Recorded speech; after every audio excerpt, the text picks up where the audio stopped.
Jordan Rains here with the IDP 411 podcast. Just want to tell you guys today about our sponsor of the show, expandtheboxscore.com. Expandtheboxscore.com has premium NFL and college football stats. They're adaptable, they're affordable, there's all kinds of great stuff on there from the NFL to college football. It's great for people that are in the Devy leagues looking to get that edge over their league mates. So go check out expandtheboxscore.com, proud sponsor of the show.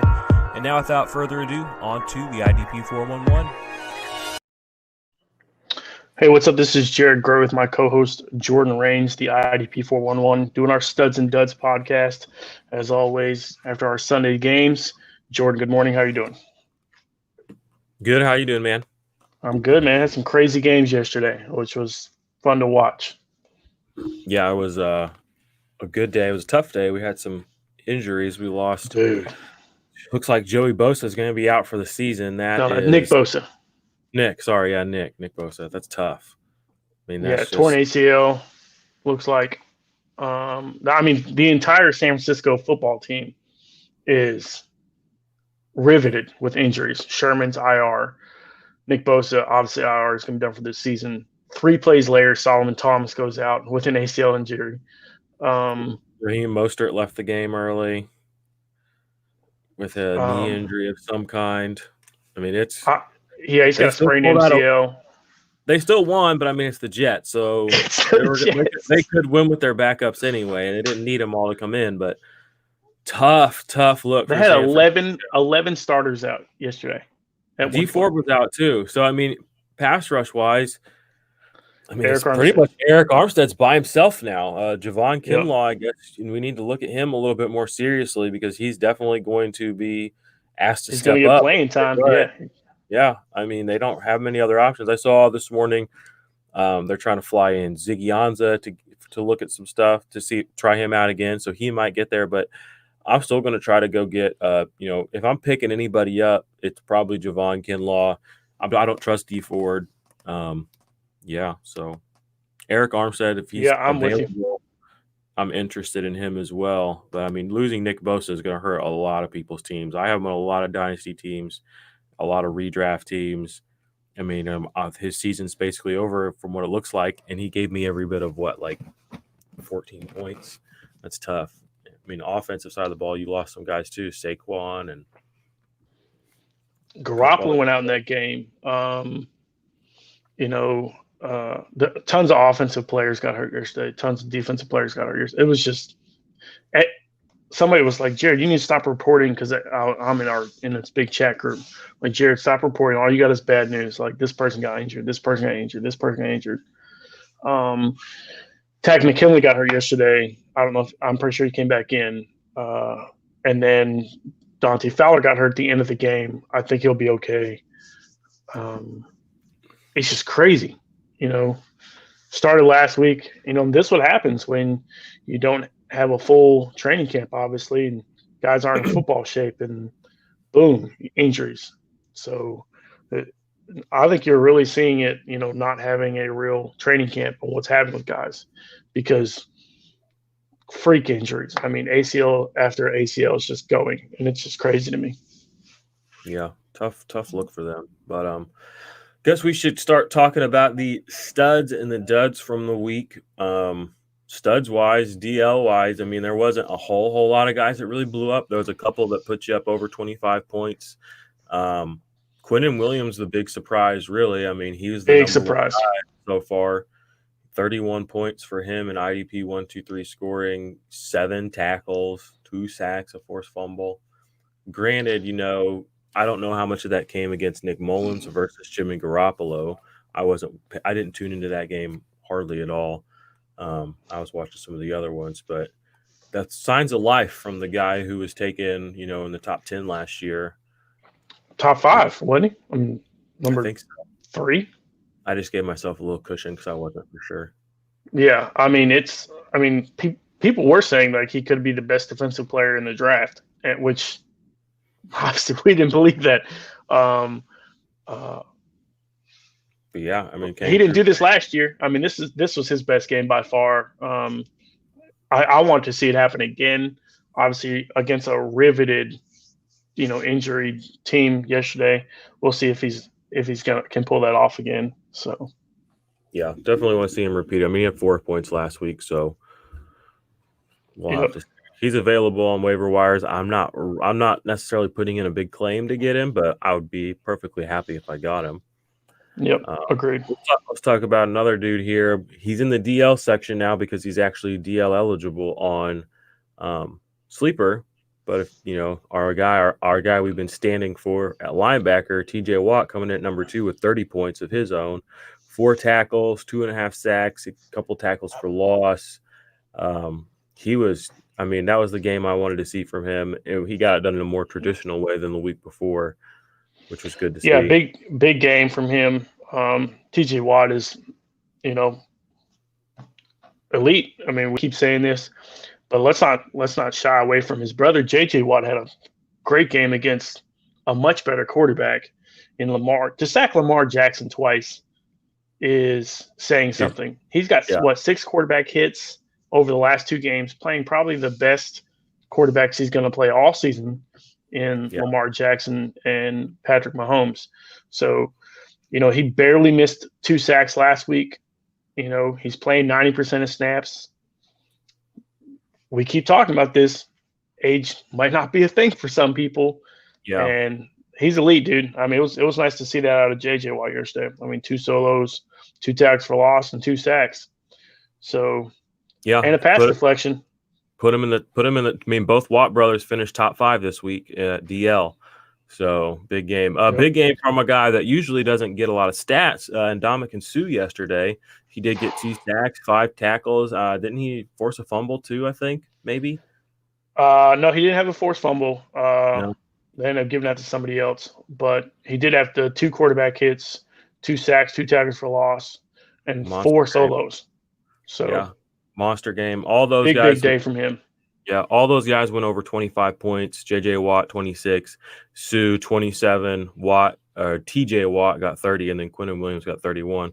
And then we had a couple other big games. I mean, not total week winners necessarily, but we did have some of these big boys show up in the middle. I mean, we got 3 big boys in the middle now. We got DeForest Buckner. He had a 22-point day. Sheldon Richardson on Thursday night. He had a 21-point game. So you got 3 defensive tackles here. 4. I mean, Quentin Williams and Ndamukong Suh, DeForest Buckner, and Sheldon Richardson. You got 4 DTs in the top, 7 at DL. So it's interesting to see that. And I mean, right behind him, not far down, Ed Oliver too came in with a big game, 19 points. So that's interesting to see. Ed Oliver looked good yesterday. It was with as many injuries as they had, to see him step up was a big deal for me. Yeah.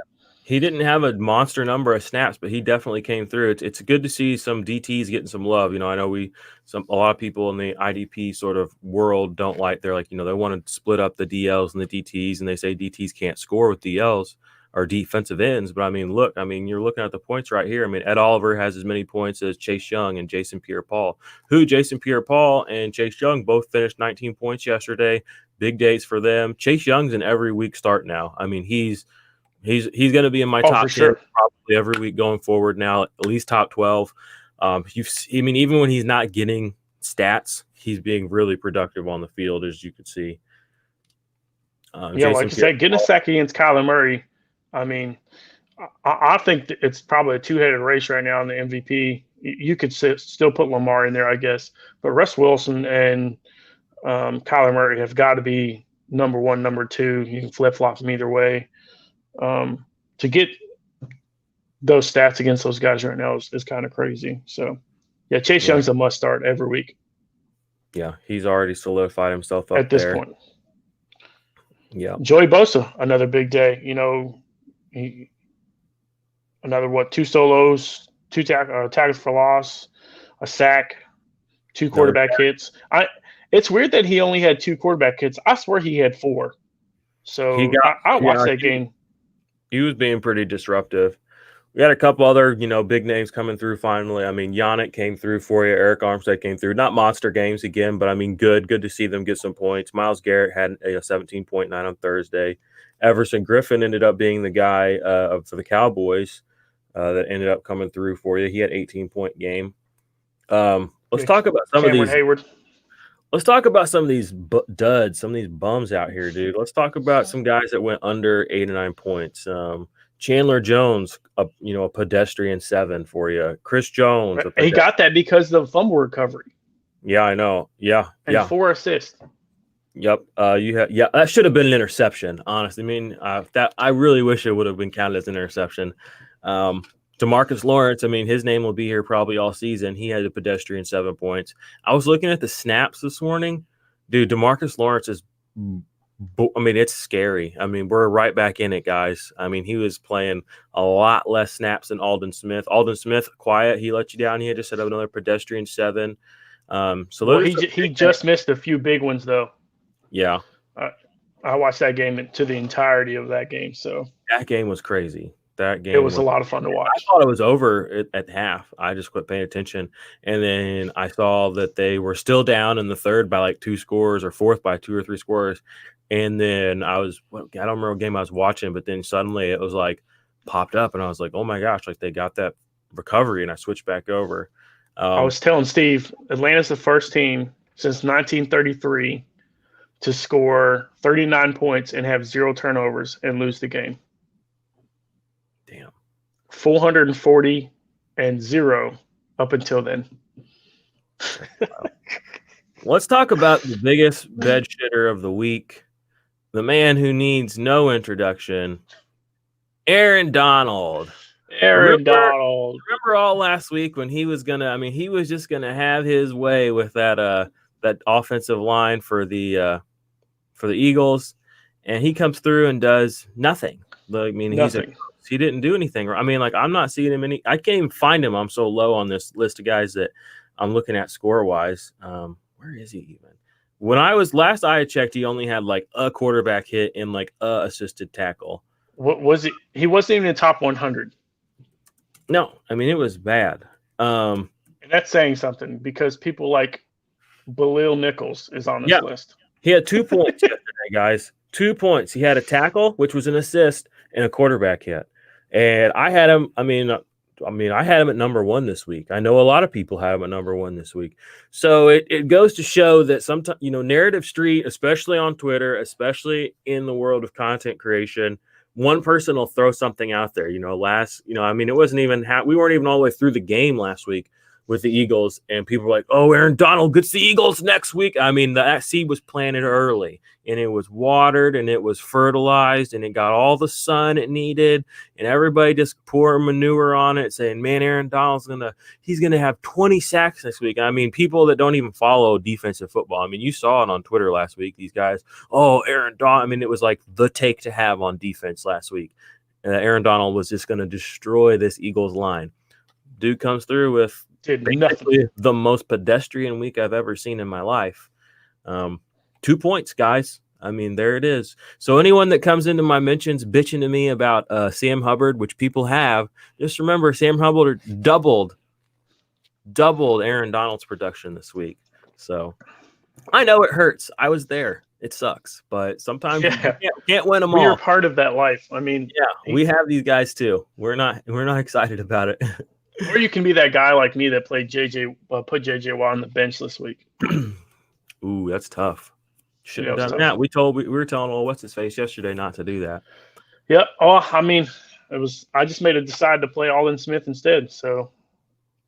What an idiot. No, I'm just kidding. Another stinky week. Old Josh Allen. What did he end up with? Like 3 points, I think.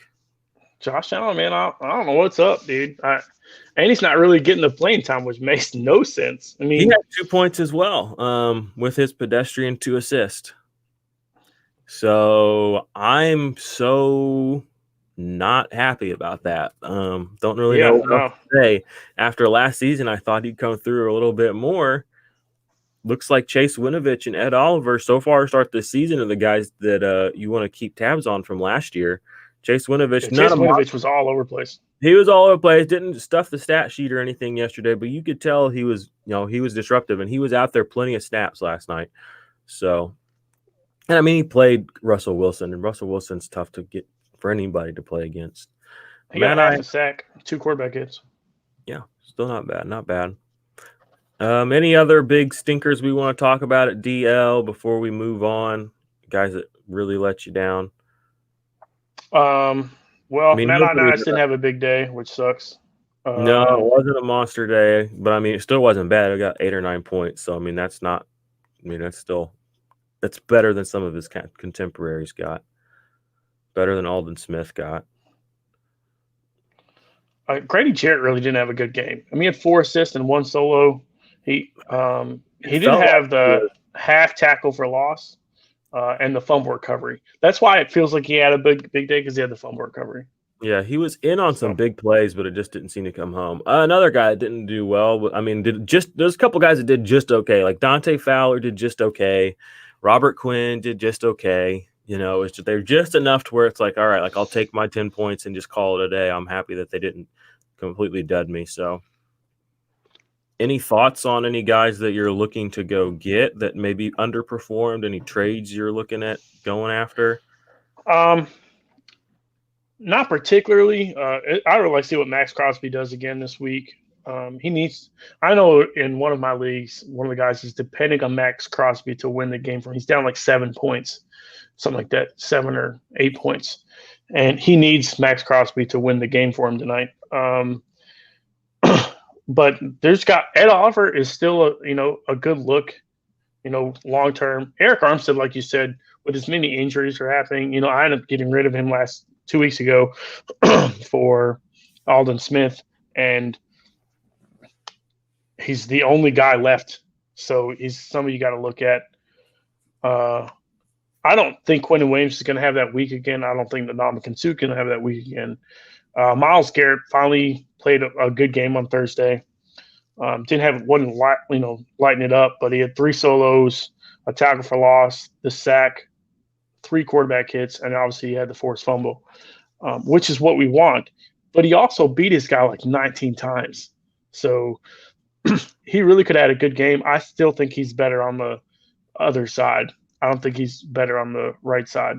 I'd like to see him, back to his normal spot.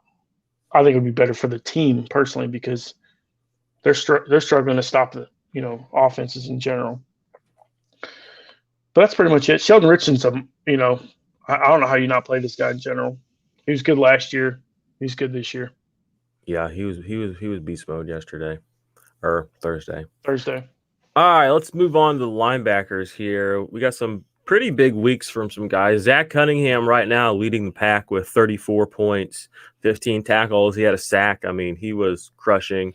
Micah Kaiser's nipping at his heels, and Devin White and TJ Watt as well. Those are your top 4. Devondre Campbell, those rounds out your top 5 right there. All those guys had 28 plus points. Campbell with 28, Watt 30. We talked about him just a minute ago. Devin White 32, Micah Kaiser 33, Cunningham 34. I had Cunningham just outside my top 12 this week. I had him at third. I had him at 13. He came through. Well, I really liked, I really like the play, and I told somebody last week, like, hey, should I play, Cunningham? Like, well, they're going against Baltimore, is probably the toughest run-heavy team in all of football in general. Yeah, you have to play Cunningham because he's still a tackle guy, and I mean, you'll talk about proving it. They did 15 tackles, so a tackle for loss, a sack, a quarterback hit. He had a great game. I mean, yeah.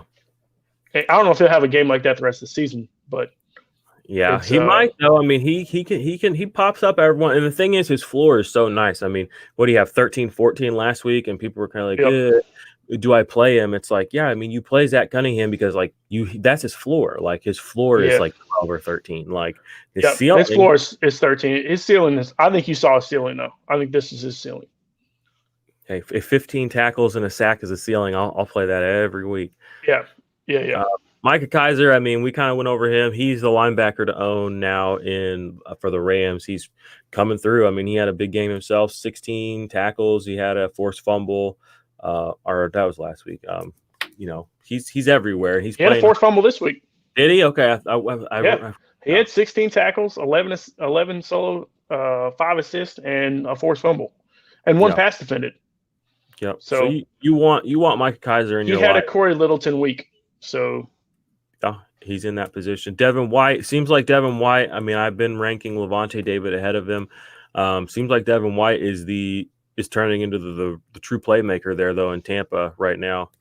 I mean, they both played pretty good yesterday. So yeah, they definitely came through good. White with 32 points. Levante David had 21. That's nothing to be ashamed of. He had a forced fumble and a fumble recovery. Levante David did with nine total tackles, 9 and 6 solos. So they both had a good game. But I'm with you, Devin White. I've been on the train. You know this. I think I've said it from the get-go. I've compared him to Derek Brooks, and I think he's that guy. Yeah, so, last year it was definitely seemed like Bush was the guy to own, the Devin to own, but this year it seems like White is kind of taking over. So while we're on the Buccaneers, let's talk about Shaq Barrett. Another quiet game for Shaq Barrett. Another 8-point week. He had 9 last week. Not what I expected for sure. Like you said, it seems like they're keying in on him a little bit more than they probably were last year. Yeah. What are you buying low? He gets Denver, Chargers, and Chicago his next 3 weeks. Well, if I'm kind of like this, if they stay with Herbert, which for some stupid reason, and this is basically repeating, remember when Tyrod Taylor got hurt, Baker Mayfield went in, won the ball game, and their coach was like, "Oh, Tyrod Taylor's our guy. He's still our starting quarterback." Yesterday, Anthony Lynn after the game, Tyrod Taylor's still our guy. Dude, your quarterback just went like had a better stat line with exception of interception against Patrick Mahomes. And you're trying to say that Tyrod Taylor's your guy? No. So as long as Herbert's in, I'm fading him. Tyrod Taylor's in, you got to bring him in. Like I said, I think people are going to plan for Shaq Barrett beginning the season. You don't do a 20 sacks last year, 19, but you don't not plan for that. And I think that's why Ndamukong Suh had a good big day yesterday, because they're kind of okay with doing this, spread them out. Like, let's get to this guy and focus on Shaq Barrett. And I think teams are planning for him. And obviously he's not going to get the 40 more times opportunity that he did last year, because Brady's not going to turn the ball over near as much as Winston. He's not lighting it up like Winston, on the stat sheet, but he's also pretty consistent. Dude, I'm fading Shaq Barrett. I've been fading Shaq Barrett. I'm sticking with him. He still played 90-something% of snaps, which is a lot for a guy who's a pass rusher. He still played more than Jason Pierre-Paul. I know Jason Pierre-Paul got home with the sack and the fumble recovery, but that could have just as easily been Barrett to me. So I'm sticking with him, but this might be a good buy low opportunity, and people are already, like you said, fading him. So I imagine the price is not overly steep, but the upside, I mean, we know what his upside is. I mean, he can be a league winner. So we'll have to just kind of monitor. Yeah, but if you pick him up, you're not playing him until he breaks out. I mean, right? I am at 95% of snaps. Sure. I mean, he hasn't had a sack the last 2 weeks, but he plays Denver this next week. I mean, it's going to be Jeff Driscoll. We just saw what TJ Watt and the Steelers did to them. Jeff Driscoll had a pretty good game against arguably top 3 defense in the league. Still 7 sacks, though. I mean, the defense that's built around, getting pressure like Tampa Bay. I'm going to take my shot again. I'm not fading TJ or Shaq Barrett or JPP. So let's see who else had some nice games. Good to see Blake Martinez with a big game. There's this dude Kevin Pierre-Louis from Washington. He had a big game. Big game. And here's the thing. Me and Steve were just talking about this before we started. Kevin Pierre-Louis 2 games ago played outside linebacker. They moved him to inside linebacker this week to play. And he still dropped in coverage a ton because you have to against Arizona. And they have 15 tackles, a tackle for loss, and I'm looking at Zach Cunningham's stat. Ken Pierre-Louis had 15 tackles, a tackle for loss, and a forced fumble. And he was flying. I was looking at highlights of the game. Obviously, that offense is really good in Arizona. So to have that many tackles alone is ridiculous. He was all over the place, and moving him to inside linebacker was a big deal. I went and picked him up right away. He's a must grab at inside linebacker for me. And he played 96% 6% of snaps. So fair. Had a lot of linebackers really kind of have just good weeks. I mean, Eric Kendricks, Jalen Smith had pretty big weeks, 24, 25-point weeks. Kirksey came through for you. Fred Warner came through for you. John Bostic came through for you. Jordan Hicks came through for you. Jamie Collins, Miles Jack again. Let's talk about Foyesade Olakun. Didn't play a lot of snaps, but he had 3 forced fumbles against the Cowboys. I mean, those were all intentional. Like, it wasn't like he accidentally. I mean, every single fucking one of those things he went for and he got. Kind of weird. He punched every single one of them. Kind of weird to me that he didn't get more playing time. He only played like 30-40% of snaps still, being that disruptive, but he got he got a handful of tackles. He got 3 basically forced fumbles. So in the same game, he had some sort of injury apparently, left the game due to cramping. Hopefully he's back. He stayed on the field. He wouldn't even let people touch him. So it was a little weird. Then he got off and he seemed okay. In the same game though, is Joe Thomas somebody you're looking to pull now? I mean, it's 2 good games in a row. He had 12 tackles, 6 assists, a tackle for loss, a quarterback hit. I mean, absolutely. For me, he's definitely a guy to keep that I'm looking at. I mean, the Cowboys linebackers are productive guys. I mean, like you said, you just said it there yourself. He had a good game on top of the fact that Jalen Smith finished in the top 6. You know, he had a monster day too. So, 2 Dallas Cowboys linebackers finishing high. They're going to be in a lot of these kind of shootout-y type games, I feel like, just because that's kind of the way their team's built. Not necessarily to stop other teams from scoring, but to just go score themselves these days. I mean, you saw CeeDee Lamb out there running the show. Even that backup tight end was looking good. So, and Dak. Well, I picked him up. I mean, Schultz looked good. I want to talk about MVP talk. Dak's. I mean, you love Kyler. I know people love Russell Wilson. Hey, I'm with you, 100% with you. And I said it from the beginning of the year. I mean, in that offense, Dak could win an MVP. Yeah. So, if you're put in the position where you have to come back and you have 3 rushing touchdowns, I mean, that was just an incredible. Another guy we got to talk. He will. Cam Newton's got to be in that talk. That's the 4 right now. They were so close. Cam Newton had a great game, even though I mean, he did. You have to go throw for throw with Russell Wilson with, let's be real, trash receivers. I mean, Julian Edelman is a beast. I mean, he's so good, but he's an older guy. Julian Edelman had his best receiving stat line in his career yesterday. That's receiving wild. yards. It's wild. Got a handful of other guys that were just kind of okay. You know, Darius Leonard, another pedestrian week. I mean, not pedestrian, 16 points. That's pretty good. Patrick Queen, 16. Roquan Smith, Devin Bush. You know, a lot of these guys that we kind of had highly ranked. Joe Schobert still had good games, but not blowing the doors off anybody yet. Jayon Brown, kind of quiet, 15. Bobby Wagner, another quiet week. I've had him pretty high in my rankings. I mean, he was there all game yesterday. He just didn't get home. So yeah, I mean, Kazir White. He dropped a lot in coverage. He dropped a lot, especially at the end of the game. Yeah, Kazir White. I mean, he had more tackles, had a better game than Bobby Wagner. So that's where we're headed in the world right now, guys. 2020. Let's talk about some guys that really let you down at linebacker. I mean, Juwan Bentley. I didn't start him. I know he's a pretty popular name. Juwan Bentley with 5 points. Who else had some really bad play? Jermaine Pratt. He was terrible the other night. Malik Harris, and he had an okay-ish game to start his career, but then he didn't do anything yesterday. Kenny Young. Yeah. Dang, Alec Ogletree was out there for the Giants. The Jets. I didn't realize that. We already talked about Chandler Jones. 7 points from Chandler Jones is definitely not what you want. Maybe Shaq Barrett had more points than him. Let's go ahead and just switch over to the defensive backs because I see there's a lot more defensive back guys that we need to talk about offense or that scored high and low.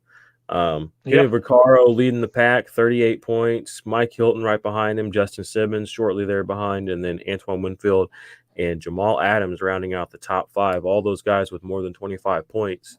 Second week, Jamal Adams has been top 25. Hope you didn't fade him. Kenny Vaccaro shooting up the ranks. He got that sack in that game, which made a big difference, but he already had 11 tackles. I mean, he was out there doing work. 2 tackles for loss, too. That's a big day for Kenny Vaccaro. Oh, it's massive day for Kenny Vaccaro. Almost played him like a box linebacker role. I was going to say, I ain't seen him behind the line that much at all. No, I mean, he hasn't had a double-digit tackle game in the past 2 seasons. He goes out there and puts up 11, 2 tackles for loss, and a sack. I mean, we definitely got to cop a look at. I know he's on some waiver wires in my redraft leagues, so I'm going to be looking to pick him up. And if he's out there in any of yours, obviously you will too. He won't stay out there very long. Justin Simmons, you called him as a good play yesterday on the live. He ended up coming through big yesterday. I mean, massive game for him, which you like to see after the week before where he didn't do a whole lot. He still had 7 sacks. I mean, he had 7 tackles the week before too. Yeah. I mean, Antoine Winfield Jr. This is the guy, or Antoine Winfield. There's no Jr. in his name right now. This is the guy we got. It's Winfield Jr. I mean, his dad's Antoine Winfield. So I got you. Yeah, he's the guy that. I mean, 11 tackles, a sack, a forced fumble. I told you he was this close the week before. I mean, from getting 2 interceptions off a breeze. So I mean, this is a kid you're gonna want to go get. I want to go get. Dude. Yeah, we talked about it. Go all the way back to our rookie show. We were all mega high on Antoine Winfield Jr. I mean, he's a great pedigree. His mom's a good athlete. Obviously, the dad's one of the studs of the NFL. I mean, this dude is a baller. He was a ball hawk in college. Dude, I'm going to have like 7 interceptions his senior season. So, or his last year at Minnesota. I mean, at Minnesota, by the way. Dude, 17 through the first 2 weeks. A sack, a forced fumble to his name already. Pass deflection. Yeah. Antoine Winfield Jr., if nobody's paying attention, I'm going to – you should be marching out there to your waivers. You should be marching out there to the trade block. Although he did just have a big game, so people are probably going to be a little bit handsy with him. People were definitely handsy with him. People, you should see some of the – I sent out some just, okay-ish offers for Jeremy Chin this last week. Oh, I mean, they couldn't hit reject fast enough. I mean, their fingers had to be flying. What about now, though? Exactly. That's what I'm saying. This week, I bet he's available. So flip that on its head. You don't go make an offer for Antoine Winfield right now because he's the new hotness and we're hyping him up. But next week, when he comes back out and puts up another 6 tackles, that's when you should make your moves. Some people say it's okay to buy high, and I'm definitely I will buy high sometimes if I need to. This early in the season, though, I'm hoping we get a little dip, get a little bit of fear in there, and that's when I come in, and that's when I'm making my offers. So I'll be back. If y'all listening to this and you rejected my Jeremy Chin offers, I'll be coming back this week, and we'll see how you feel. Oh, that's what's up. Jamal Adams, yet again, this morning on Twitter, people were like, when Jamal Adams was the closest defender, the Patriots were the best or whatever. Basically just saying Jamal Adams sucks in coverage. Okay, whatever. He's still he looked great. He's a 99 at everything but in coverage, okay? And he looked good in coverage. He looked okay in coverage, yeah. He's not an elite coverage guy, but that's fine. He can be elite at everything else. Give me a break. People just out here trying to throw shade. Poor guy. Monster week, though. 10 tackles, another sack. 26 points. I mean, and you can see just when you watch him play, there are very few players that play as instinctfully. You know what I mean? He's just very instinctful about what's going on, and I love it. Jamie Collins, a monster week. He had a sack himself and an interception as well. It was good to see that. He finishes in the top 7 at Landon Collins. Landon, yeah. Who did I say? Jamie Collins? Yeah. Jamie Collins had a pretty good game too, 20 points, but he only played 70-something% of snaps or whatever. But he's always kind of coming in and out. It's kind of have been his MO for a while. Other big weeks. I mean, we could talk about the cornerbacks. Hey, Logan Ryan came back, had a good week. Logan Ryan showed up. Carlton Davis showed up. Justin Reed, still consistent, 8 tackles. Justin Reed, is good to see him be very fantasy relevant again after last year where he definitely struggled a bit. Terrell Edmonds. Terrell Edmonds, what did he end up with? 17, 18? So, he ended up having the sack, the tackle for loss, pass deflection. He only had 3 solos and assists, but I mean, he had one of everything. So he had an impact plays finally. I mean, that's the thing we talk about all offseason is like we know the tackles are there for Terrell Edmonds. It's can he make the impact plays? Is he going to get the pass deflection and a sack late in the game, which was huge. Yeah, so. I mean that's two. Those are two big impact plays for a DB, and to see him get those that early in the season is good. And we know again the tackle floor is going to be there, so he's definitely a guy that we've been pounding the table for, and he's looking like he's going to produce. 2 weeks in a row, he's come up hot. John Johnson, it was good to see him get up there. Kari Willis, they each had 19 points as well. Kari Willis playing 100% of snaps, guys. Like we told you too in the offseason, pay attention to Kari Willis. He's going to be a guy that you're going to want to own. Defensive back for the Colts. He's outscoring Darius Leonard at this point through the first 2 games of the season. So, and he didn't cost you anything close to what Darius Leonard cost you. So, yeah, I think it's early on Darius Leonard. We'll see what happens. Obviously, you can't sell low on a guy that's been the top dude the last 2 years. So, yeah.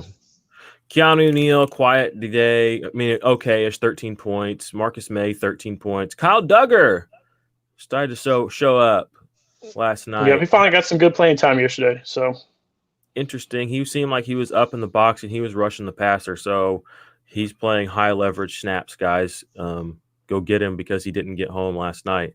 I mean, again, it was Russell Wilson. That's a tough task for anybody, especially a rookie, even one that's as hyped up and touted as Duggar. Harrison Smith, ho-hum week. Carl Joseph, ho-hum. Minka Fitzpatrick. Eddie Jackson had a good week. I'm not buying it. 7 solos. I mean, it's half a sack. Or sorry, I think half tackle for loss. So let's get some of these guys under 8 points that really let you down. Chuck Clark. What did he end up scoring? I don't even see him. Trey Boston let you down. He had a half a sack, though. Stefan Gilmore with only 6 points. You expect bigger things from him, especially whenever they're actually targeting the guys he's guarding. Not a great game last night for him. I mean, he was kind of getting bullied around by DK Metcalf. Oh, bro.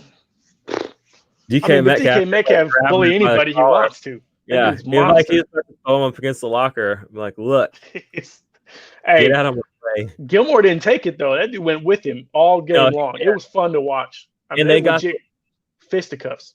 But Gilmore lost the game, so I'm sure that hurt. I'm sure he's butt sore. Marquise Blair. Let's talk about Marquise Blair came out. Quandre Diggs got ejected early. Marquise Blair came out. We're looking like, okay, we're going to get to see some Marquise Blair action, and then boom, he's out. He got hurt. Yeah, player ran right into his knee. He's done. That's probably an ACL. He might have torn more than that. It did not look pretty. It looked nasty, which sucks. I'm a Marquise Blair guy, so I love that kid. So I was like, oh yeah, here we go. And then 3 plays later, looks like Carson Wentz was smart yesterday. Completely avoided Jalen Ramsey, and Jalen Ramsey only had 2 points. Gosh, Carson Wentz. Man, it's so annoying. The annoying thing is the Eagles are so dog shit, but people are like, oh, they're so hurt and they're injured and blah, blah. They would be the exact same situation if every starter was on that team. And that's what's annoying, though, because you can't say that because every Eagles fan is going to be like, no, it'd be different. We'd be doing so much better. No, this is the Eagles. I mean, these are your starters. Like, these are the guys that are backing up your guys. Like, what are y'all doing? I mean, they're so bad. I mean, it's just it's ridiculous. I don't understand. I didn't understand coming into the season how people had them as favorites to win their division. People had them as favorites to go. I mean, they were pretty high on the odds to get to the Super Bowl. It doesn't make any sense to me. Like, if you watch Carson Wentz, like, I mean, the guy melts under pressure. But the only person who melts more under pressure than he does is Kirk Cousins. Oh, dude, Kirk Cousins looked bad yesterday. I mean, dude, bad. He killed me in a league. I had Gardner Minshew sitting on my bench, 30-something points, and I got Kirk Cousins with 1 point and some change. I actually made a bet with somebody on Wednesday last week on who would have a better week. Baker Mayfield or Kirk Cousins. He said Kirk Cousins got a much better play. I said, man, we'll see. Thursday, Baker, he just made sure to tell me, oh, he threw an interception. Okay, he also threw for 69.96% of passes, and should have had another touchdown pass. But they literally pulled on freaking Odell Beckham Jr.'s jersey like it was elastic and never got called. And then Kirk Cousins literally maybe worst game of his career. Oh, it was a nightmare. And it was like, I was like, okay, like we're doing bad, but I was like, he's putting himself in a position to like score, come back, like what Dak did. I was like, okay, maybe he'll have to get garbage time points now. Nope. He's just gonna just set the world on fire. Just keep burning it down. Golly, Kirk Cousins, he's driving me nuts. He's getting dropped. I mean, bye-bye. I'll see you later. I'm gonna ride Minshew out. I'm gonna ride Minshew till the fucking brakes fall off that guy the rest of the season. Yep, I understand. I mean, Minshew, tough game, but we talked too. I mean, we said Buckner and Houston would be guys to look at playing, and sure as shit, I mean, they wrecked Kirk Cousins. I even said that yesterday. I was like, Cousins likes to give the ball up, and Cousins likes to get sacked. I mean, but once Kirk Cousins gets shook, he's about as shook as they get. It's weird because like he can stand in there and do some of the most incredible stuff you've seen offensively. Like he can throw with the best of them, but once he gets a little bit, as soon as something goes wrong, like he's just one of those guys where it's just like just gets worse and worse and worse and worse. And it was hard to watch. I kept flipping in that game, and it was just like this. I mean, I was like, are they replay? No, it's just that bad. So, what are you gonna do? I'm with you.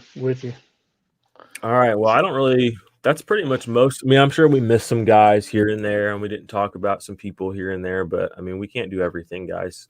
We're just kind of breaking down how the week went for you. Let's go ahead and bring old Steve back in here. Do we miss anything major? We got any big news segments that we kind of need to drop on people? Or no, I didn't see anything major out there. It's just crazy week out there. Yeah, a lot of interest. Still decent game tonight, though. I mean, I'm up by like 40 points in one game, and I'm worried because he's got Drew Brees and somebody else. Yeah, I need Darren Waller to score like 15. Oh, yeah, he's got Darren Waller. I do not need Darren Waller to do anything. Yes, I need Darren Waller to do something. And Jesus. Yeah, I mean, in tonight's game, we got defensively for the Saints. You got Cam Jordan, you got Demario Davis, Malcolm Jenkins, Chauncey Gardner-Johnson. Those are probably your main guys. Marshawn Lattimore, Eli Apple, Janoris Jenkins, if you're in. I think Eli Apple's on IR, actually, if you're looking at your corners. And then for the other side of the ball, the Raiders, Jonathan Abram, be interested to see what he does in prime time. Corey Littleton, and Max Crosby. Let's see what your dude Max Crosby can pull off tonight. I would like, if he can get through the Saints line and get home, that's definitely a positive, in my opinion. I'm hoping for a strip sack from Max Crosby that would kind of do a double ditch for me, because I actually have Crosby in a few leagues, and I need Brees to mess up. So if he comes up with something, we'll know that for an outlier. I'd be happy if Max Crosby can just pull off like 3 tackles for loss. I would love to see him just like bury Alvin Kamara for like minus 18 points. That would be awesome. Or 18 yards. Like, that would just make me so happy. Because, I mean, that in and of itself would speak to, okay, maybe he can't get through this great line, but he's still, like, keying in on what he can do. You know, we also know what we like pass deflections. I mean, Max Crosby had like 4 last year and 4 forced fumbles, and he's got those long-ass arms. Like, that's the one thing when I look at Max Crosby is, like, his wingspan kind of just, like, shows up on him in a way it doesn't for some other guys. And I'm like, that's why he's so disruptive. I mean, he's got fucking 30-foot long arms. He reminds me so much of J.J. Watt. I mean, it's crazy to me. Yeah, he's maybe not the athletic specimen that he is, maybe not the polished pass rusher he is, but he's got the motor and he's got the, you know, kind of smarts, and he'll take what's given. You know, he'll take what he can get. He's not necessarily going to create a lot, but he'll take what he can get. So I'm interested to see if he can have a good night tonight. We already know, you know, Josh Allen let us down, and we lost. I mean, the big three. I mean, Josh Allen's let us down, Max Crosby's let us down, and we just lost Nick Bosa from last year's big 3 class. So, I mean, knock on wood. Let's hope Crosby can be our savior tonight. So yeah, that's right. Yep. All right. Well, guys, leave a show, review, rating, all that stuff. Subscribe. Tell your friends. We appreciate all that. Check out the Defense Matters pod. I'm gonna be dropping that on Thursday.